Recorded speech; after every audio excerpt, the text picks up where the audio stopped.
Solve the inequality. Write the solution set in interval notation and graph it. Negative 3x is greater than negative 33. To solve this inequality, we want to isolate x on one side by itself. So let's divide both sides by negative 3. Now, as we divide an inequality statement by a negative value, then we need to remember to change the direction of that inequality symbol.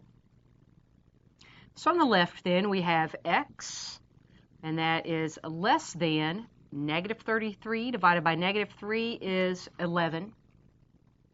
So here's our solution in inequality form. X is less than 11.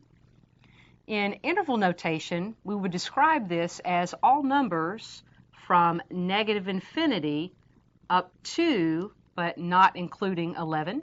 And we use parentheses here with our infinity symbols. This is negative infinity.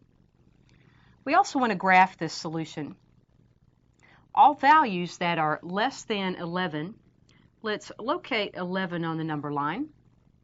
We'll use the same parenthesis on the graph that we do in our interval notation.